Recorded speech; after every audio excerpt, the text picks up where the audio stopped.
El ergotismo, también denominado coloquialmente fuego de San Antonio, produce alucinaciones, convulsiones y contracción arterial que puede conducir a la necrosis de los tejidos y la aparición de gangrena en las extremidades. Durante la Edad Media, el ergotismo se presentaba con tal frecuencia que fue necesario construir hospitales exclusivos para cuidar a los enfermos, a pesar de que no se conociera la causa científica del mal. En estos lugares permanecían los frailes de la Orden de San Antonio, que eran los encargados de los pacientes. De hecho, en 1095, la Congregación de los Antonianos fue fundada con el propósito de cuidar a los enfermos de ergotismo por un noble llamado Gastón de Valois y por su hijo Girondo, en agradecimiento por la cura de su hijo del ergotismo gracias a las reliquias de San Antonio. Sin embargo, la gran mayoría no contaba con la suerte de Girondo ni tampoco podía acceder a un medicamento para combatir con el ergotismo. La única cura efectiva conocida en la Edad Media era acudir en peregrinación a Santiago de Compostela. La creación de Santiago de Compostela impulsó de forma espontánea y sin planificación la construcción de una importante red de caminos en la Europa cristiana. En Francia, por ejemplo, se configuró un sistema de vías rápidas y seguras equipadas con hospitales, posadas, peajes, pasos fronterizos y centros de control, de modo que los peregrinos podían descansar en varios puntos durante su trayecto. Uno de estos lugares era el convento de la Orden de los Antoninos en Isenheim, al sur de Colmar, en Francia. Aquí, los monjes llevaban a los enfermos al hospital que atendían, les ofrecían pan de trigo candeal y los invitaban a contemplar el retablo de Isenheim.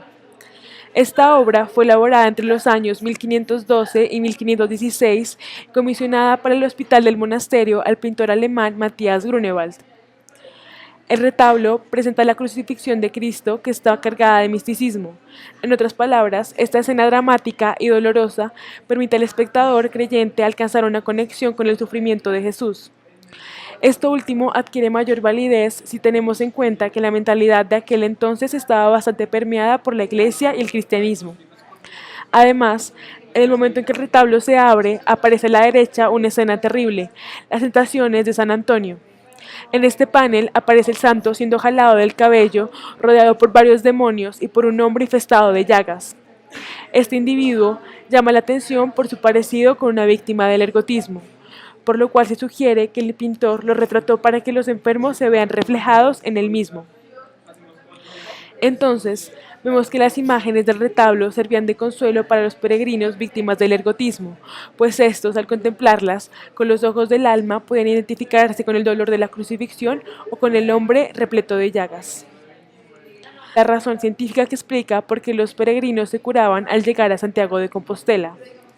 Sucede que en la Edad Media se elaboraba un pan con harina de centeno que estaba contaminado por una toxina derivada de un hongo llamado ergot, que se manifestaba en forma de cornezuelo negro en las espigas de centeno. La ingesta de este pan era el causante de la peste del fuego de San Antonio durante la Edad Media.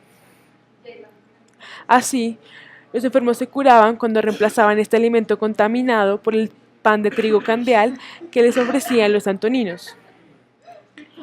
Finalmente, queda reflexionar sobre el papel que jugaron las imágenes del retablo de Isenheim en el proceso de sanación de los peregrinos.